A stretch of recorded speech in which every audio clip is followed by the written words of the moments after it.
হেই বন্ধুরা, হাই। আমি আমার জীবনে 25টা বছর কাটিয়ে গেছি বিনা বন্ধু বান্ধবে, ঠিক আছে? আমার কোনো বন্ধু বান্ধব নেই। বন্ধু বান্ধব ছাড়াই আমার জীবনে 25টা বছর কাটিয়ে দিয়েছি। কেন জানো? এটা স্বার্থের দুনিয়া বন্ধুরা, স্বার্থের দুনিয়া। এই স্বার্থের দুনিয়ায় না আমি আমার কোনো বন্ধু বান্ধব রাখতে চাই না। যে কটা দুটো তিনটে বন্ধু ছিল ওরা লাথি মেরে তাড়িয়ে দিয়েছি। কেন জানো? জানো কেন? আমার সঙ্গে অনেক বেইমানি করেছে, গাদ্দারি করেছে। আমি গাদ্দারি বেইমানি পছন্দ করি না, তার জন্য আমি লাথি মেরে তাড়িয়ে দিয়েছি। এটা স্বার্থের দুনিয়া, আমি পছন্দ করি না। ঠিক আছে, আমি একা একা চলি, সিংহের মতো একা একা চলি।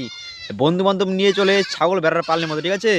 যারা ছাগল ভেড়ার মতো পালের মতো চলে ওরা বন্ধু বান্ধব নিয়ে চলে, ঠিক আছে? আমি একা একা চলি, সিংহের মতো একা একা চলি, ঠিক আছে? মরলো একা বাঁচলো একা, ঠিক আছে? হ্যাঁ জি, জয় সরকার। বেশ, তোমরা দেখতেই পাচ্ছ নতুন আইডি খুলেছি, আর 9 দিনে হয়েছে আমার 7,000-এর উপরে ফ্রেন্ড হয়েছে, ফলোয়ার্স হয়েছে 9 দিনে, ঠিক আছে? পাশে দেখো, ফলো করো, দেখতে থাকো আমাদের ভিডিও, ঠিক আছে? দেখতে থাকো আমাদের ভিডিও, হ্যাঁ, দেখতে থাকো।